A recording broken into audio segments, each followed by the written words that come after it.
Katiits, hello mga guys. Ang video po na ipapakita ko sa inyo ngayon ay dito sa daluyan ng tubig na bumababa din doon sa maliit na sapa. Dito ay napakalinis dito noon dahil nakatira dito. Itong mga bato na to, ito na hindi pangkaraniwan ang bigat niya. Yan. Ayan. Mabigat po siya.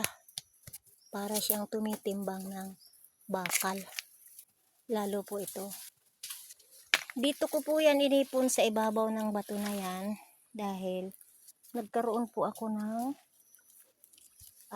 sabihin pa po natin na ako'y nagtataka sa batong yan. Bakit mabibigat at mayroong mga kulay.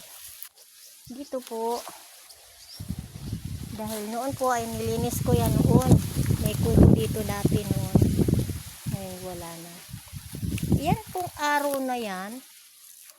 Yan, araw na bato na bumulusok dito. Yan. Diyan ko po yan nakuha. Yan ang kanyang katabing bato. Yan. Ito ang kanyang sign sa bato. Ayan po na araw na dyan nakabulusok ay hinukay ko yan. Ito pa nga. Pero hindi ito medyo magaan. Dito ko po yun nakukuha. Ayan pa nga. Oh. Kaya hindi ko lang po yung gawa-gawa na kung saan ko kinuha. Dito po talaga yung kinuha.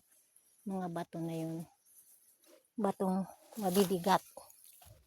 Na mayroong mga hugis na katulad ng nakikita ko sa sign, symbol na tulad ng heart, barko, box, lahat ay nandyan na. Hanggang dito na lamang mga katiets at maraming salamat sa panonood ng aking munting channel.